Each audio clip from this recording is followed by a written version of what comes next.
Hindu Nirankari mission चलाने वाले रूपों के अरुण गुरु हमारे साथ है। आज हम समझने का प्रयास करेंगे कि आखिर जो है निरंकारी जो लगातार जो है नाम जो है चर्चा का विषय रहता है, आखिर लोग जो है सत्संग जाते हैं निरंकारी का, आखिर ये क्या होता है, कैसे होता है, समझने का प्रयास करेंगे। कब से आप ये सब कर रहे हैं? सत्संग जी, प्रथम इस निरंकारी मिशन में हम तो नहीं थे, हमारा पत्नी निरंकारी मिशन में थे और हम नहीं थे। हमारा पत्नी ने इस निरंकारी मिशन का ज्ञान लिए हुए थे। जब मेरा शादी हुआ तो हमको बोले कि आप भी ज्ञान ले लीजिए। तो मैं बोला कि बाबू मैं तो ज्ञान त्यान नहीं जानते हैं, मैं तो माँ दुर्गा के भक्त हैं और अपनी माँ को सेवा करते हैं। मेरा औरत ने कही कि आप भी ज्ञान ले लीजिए। जब मेरा शादी हुआ, शादी होने पर उसके बाद में हम लोग का 3 साल के बाद रोसगद्दी होता है सर, समझे ना, हम लोग में ऐसा है।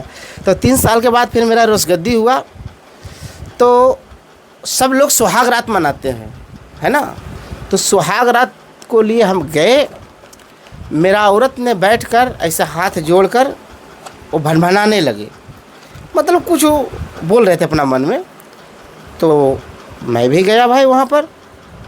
तो मैं देखा अपना औरत को कि पूरे फिगर मेरा औरत को जो था वो बिल्कुल नहीं है, समझ रहे ना। अभी भी मेरा औरत यहाँ है, पूरे फिगर हम देख रहे हैं कि दूसरा लड़की इसमें बहुत अच्छी खुश एकदम गोर जैसा लड़की हमारा औरत दिखाई दिया, समझे ना।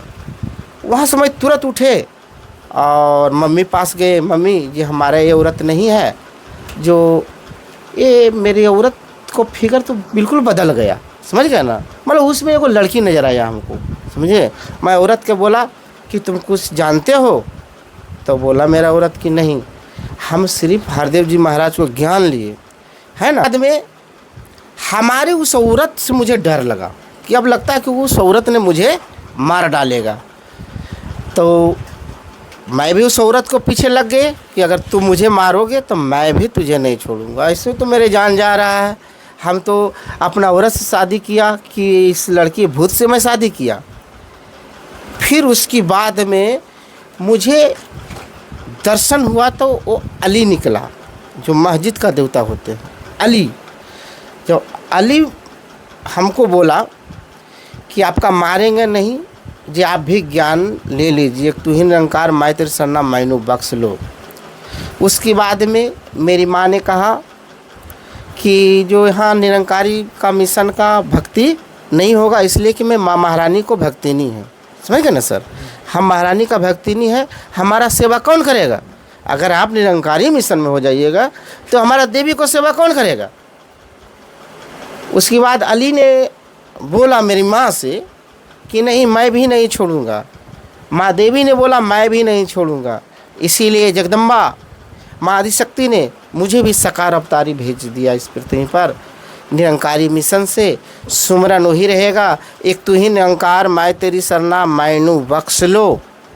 सुमरन यही मिला, एक तू ही निरंकार मैं तेरी सरना मैनू बख्श लो।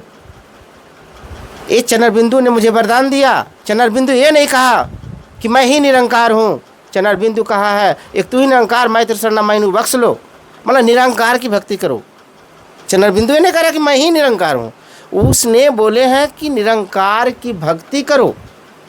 सत्संग जी, हरदेव सिंह महाराज जिस समय जीवित थे उसी समय इस निरंकारी मिशन में मैं गए थे परीक्षा में कि हमारा वो कुर्सी है, हमारे कुर्सी दे दो। जब भी गेट से अंदर गए, जैसी गेट से अंदर गए, महात्मा जी बैठे हुए थे। बहन जी, हाँ महात्मा जी आप के थे, वो कुर्सी पर मुझे बुला लिए। बोला कि बाबू आप कौन हो? मैं बोला कि नहीं देखते हैं कि वो लिखे हुए हैं। तो बोलते हैं कि आपका आँख एकदम नशा नशा नहीं है। हम कह लिए हाँ, ये जो ओंकार है यही निराकार है। ये तीन तीन देख रहे हैं ओम में, ब्रह्मा विष्णु महेश है, और ऊपर में चंद्र बिंदु जो है वो माँ आदिशक्ति है, निराकार हवा है। वो महात्मा जी हमसे बोले कि नहीं ओम तुमको नहीं मानते हैं, जो मैं निरंकारी मिशन का है। मैं सोचा कि इनके पास में ज्ञान नहीं है, इसलिए इनसे मुँह भी लगाना मुझे अपराध है। वहाँ से मैं सत्संग भवन गए, हरदेव सिंह महाराज कुर्सी पर बैठे हुए थे। मैं लिख कर पुर्जी में, समझ गए ना, मैं हरदेव सिंह महाराज को दिए। हरदेव सिंह महाराज तो मेरे नाम लिए नहीं, मगर वो बोले हैं कि मैं प्रगट हुए, समझ गए ना। उसको बाद जब जानकारी हो गया कि साकार अवतारी आ गए, तो उनकी परिवार जो है ना, पता नहीं हरदेव सिंह महाराज का क्या बोले नहीं बोले। हरदेव सिंह महाराज से कोई भी प्रकार से वो कुर्सी को सुरक्षा जी ले लिए, है ना। सुरक्षा महाराज अभी कुर्सी पर विराजमान है, वो कुर्सी ले लिए। उसके बाद में मैं वहाँ जाना निरंकारी मिशन बंद कर दिए। मुझे कहना है सत्संग जी, अगर आप एक परिवार को तरह बुझते हैं, एक परिवार आप मानते हैं इस पृथ्वी पर, तो क्या मैं आपका दुश्मन है? आज एक परिवार हमको मान रहे हैं, सारी संसार में कहते हैं मेरा परिवार है, हम क्या आपका दुश्मन है? अगर आप एक तुहिन अहंकार माय तेरी सरनाम मैनू बख्श लो, अगर ज्ञान देने की क्षमता रखते हो, अगर कोई भी व्यक्ति हासिल कर लिया तो उसे कुर्सी देने की भी क्षमता रखो, और नहीं तो फिर ज्ञान बांटना ही बंद कर दो। आज तो उसके बाद जो है आप जो हिंदू निरंकारी मिशन बना लिया। हाँ, मतलब ये मैं अपना मर्जी से किए, वो चरण बिंदु हमको ये वरदान नहीं दिए हैं। कितना सत्संग करवाते हैं महीना में? महीना में करीब करीब मेरा डेली यही कम है, डेली करवाते बस यही रोजगारी हमको देवे की भक्ति है, में लगे। बस हमको सत्संग ही दिए हैं। एक तुहिन अहंकार माय तेरी सरनाम मैनू बख्श ले ज्ञान दो। और जिस प्रकार से निरंकारी मिशन चल रहा है मानव भक्ति, उसी प्रकार से मानव भक्ति करो। क्या मिशन क्या है? हिंदू निरंकारी मिशन का मिशन क्या है? हिंदू निरंकारी का मिशन का मतलब ये हुआ कि सभी को दर्जा बराबर है, समझ सभी गए? में भगवान। हाँ, सभी को दर्जा बराबर दिया गया है। वो कोई भी व्यक्ति हो, हरदेव सिंह महाराज जब मिला हमारा आगे में, तो उन्हीं ने हम गुरु बनाएंगे, ऊपर से जो गुरु मिला है। और हरदेव सिंह महाराज ने हमको चंद्र बिंदु को ताली को बीच में सजा दिए, ताली का बीच। अब बताइए कि ताली का बीच में ब्रह्मा विष्णु महेश को बनाया गया था और कि चंद्र बिंदु को बनाया गया था? ये भी देखिए यहाँ गलत हो जाते हैं। ब्रह्मा विष्णु महेश को बनाया गया था, ताली का बीच में चंद्र बिंदु को नहीं बनाया गया, है ना महात्मा जी। और हरदेव सिंह महाराज ने कहे थे कि सब में राम समाया है, वो नर हो चाहे नारी हो। आज मैं कहना चाहता हूँ ये सुमरन की बल पर कि देखिए नारी का आत्मा इस प्रकार से है, नारी को आत्मा इस प्रकार से है, तीन और चंद्र बिंदु है। पुरुष को आत्मा देख लीजिए सिर्फ तीन है, इनमें चंद्र बिंदु पुरुष में नहीं है ना। हरदेव सिंह महाराज ये चंद्र बिंदु से वरदान लिए थे। यहाँ देख लीजिए, ये चंद्र बिंदु है, यहाँ से इनकी वरदान मिला था, है ना। और ये दोनों मिलकर भक्ति करा रहे थे, है ना।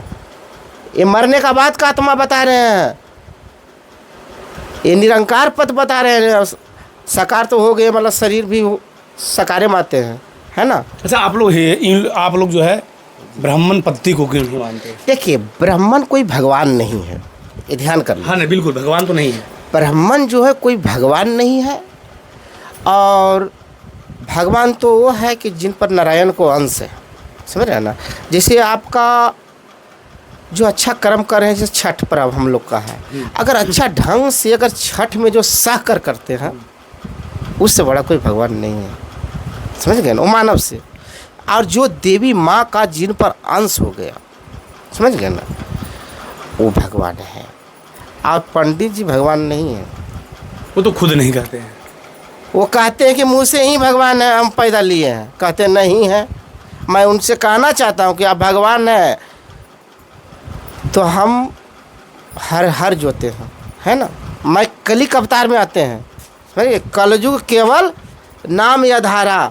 मैं कलिक जो भी वाणी में बोल रहे हैं, मैं काल का भगवान है, ध्यान रख लीजिए। अब बताइए कि मैं काली होकर हर जोते हैं, है ना। काल का होकर मैं मजदूरी आपका करते हैं। और देखिए मेरा गाड़ी लगी हुई है, उस पर मैं फुचका भी बेचते हैं, समझ गए ना। जब भगवान में धंधा करते हैं, है ना, आप वही कहते हैं कौन सी कि मतलब अंधा धंधा मत करो, हर मत जोतो, है ना। जब भगवान हर जोत सकते हैं तो पंडित जी क्या हर नहीं जोत सकते हैं? आपसे मैं पूछते हैं, जब भगवान है हम हर जोतते हैं, पंडित जी क्या हर नहीं जोतते हैं? भगवान है।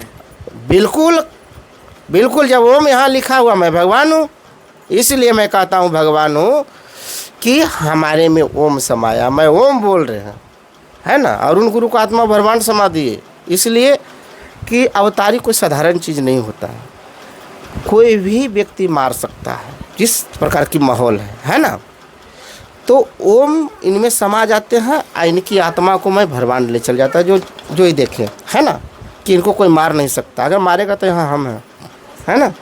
आप गाली भी दीजिएगा तो मुझे दीजिएगा, मतलब ये शरीर खाली ये है ना, मगर बोल रहे हैं जो ओमकार ही बोल रहे हैं। ठीक, तो हमारे साथ बातचीत करने के लिए जो है हिंदू निरंकारी मिशन के जो है अरुण गुरु हमारे साथ थे। बाकी अगर आप निरंकारी सत्संग करते हैं तो आप इनकी वाणी को जानते होंगे और समझ भी रहे होंगे। बाकी जो है आप क्या सोचते हैं, अपनी प्रतिक्रिया ज़रूर हमारी कमेंट बॉक्स में दें।